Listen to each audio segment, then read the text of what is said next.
কবরে যখন যাবে মানুষ, প্রশ্নোত্তর কে করবে? ফেরেশতা। নাম কি? মুনকার নাকি? তো যারা এখন আল্লাহ দ্রোহিতায় একদম সীমা লঙ্ঘন করে শেষ করে ফেলছে, এরা মনে করে যে কবরে কখন এরা যাবে না। জানেন, মানুষ যখন পাপ কাজ করতে করতে করতে করতে ফেরাউনের মতো হয়ে যায়, মানুষের মধ্যে একটা চেতনা চলে আসে, আমি আর মরবো না, আমাকে আর কবরে যেতে হবে না, আমাকে ফেরেশতা প্রশ্ন করবে না। কিন্তু আল্লাহ বলছেন যে তুমি যদি দেখতে, হে নবী, সূরা জুমারেও আছে, আর একটা সূরার মধ্যেও আছে, তুমি যদি দেখতে যে এইসব মানুষদের জান যখন কবজ করা হয়, তখন এই মানুষগুলোর চেহারায়, পিঠে ফেরেশতারা আঘাত করতে থাকে। মানুষ দেখতে পারে না, ওই মৃত ব্যক্তি দেখতে পারে, ওই মৃত ব্যক্তি বুঝতে পারে। রূহটাকে একদম টেনে হিসড়ে বের করে নিয়ে আসে। এবং ওই কষ্টটা এমন কষ্ট যে একটা বর্ণনায় পাওয়া যায়, রাসূলের চোখে দুনিয়ায়, বইটার মধ্যে পড়েছিলাম, যে মূসা আলাইহিস সালামের সময় নাকি এক ব্যক্তি মারা গেছে। ওই ব্যক্তিকে কোন একভাবে আল্লাহ পাক দেখিয়েছেন এক নবীকে যে এই ব্যক্তি মারা গেছে অমুক যুগে।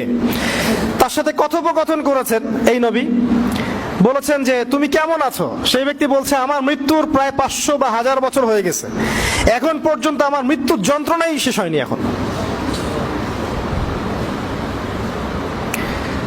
ফেরেশতারা পাপী ব্যক্তির জান কবজ করার সময় এভাবে কঠিন ভাবে জান কবজ করে। এই চিন্তাগুলো যদি থাকে মানুষের মধ্যে, মানুষ কি পাপ করতে পারবে?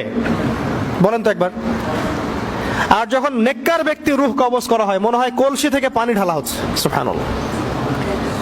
ইয়া আইয়াতুহান নাফসুল মুতমাইন্নাহ, আল্লাহ পাক বলেন ইরজিই ইলা রাব্বিক রাদিয়াতাম মারদিয়া ফাদখুলি ফি ইবাদি ওয়াদখুলি জান্নাতি। সে সরাসরি জান্নাতে চলে যায় এবং জান্নাতে যাওয়ার সিঁড়িটা সে দেখতে পারে। এবং রূহ যখন উঠানো হয় তখন চোখ তাকায় থাকে সেদিকে, দেখবেন চোখ তাকায় থাকে। মৃত্যুর পরে চোখটা বন্ধ করে দেওয়া লাগে না? সিঁড়ি দেখতে পারে মানুষ, একটা সিঁড়ি নামিয়ে দেওয়া হয় আসমান থেকে, এদিক দিয়ে রূহ নিয়ে যাওয়া হয়। যদি রূহটা পুণ্যবানদের হয় আসমান উঠে যায়, আর পাপীদের হলে আসমানের দরজা খোলা হয় না, ওটাকে আবার নিক্ষেপ করা হয় জমিনের মধ্যে। আলী রাদিয়াল্লাহু আনহু বলেন, একটা বর্ণনা আছে, আমি পড়েছি এটা তাফসীর ইবনে কাসিরের মধ্যে, যে সিজ্জিন বলে যে কথাটা আছে, সিজ্জিন এটা মাটির তলে আছে, অনেক গভীরে, কারাগার, আত্মাদের কারাগার। আল্লাহ ভালো জানেন এটা কোথায় আছে। এটা একটা বর্ণনা, সত্য হতে পারে, আল্লাহু আ'লাম বিস-সাওয়াব। তো এই যে মালায়েকার কথা বলছি, প্রতিটা কাজে ফেরেশতারা আমাদের সাথে থাকেন। এই জিনিসটা যদি বিশ্বাস না করেন, ঈমান থাকবে না। তো এই হলো 2 নাম্বার, আন তুমিনা বিল্লাহ ওয়া মালায়েকাতিহি। একটা কথা মনে পড়লো, রাসূলুল্লাহ সাল্লাল্লাহু আলাইহি ওয়াসাল্লাম যখন মেরাজে গিয়েছিলেন, এই যে বাইতুল মামুর একটা জায়গা আছে না, ফেরেশতাদের মসজিদ, এটা কাবার মতো আছে, এবং কাবা ঘরের ঠিক সোজায় বাইতুল মামুর, নবীজি বলেছেন সাল্লাল্লাহু আলাইহি ওয়াসাল্লাম।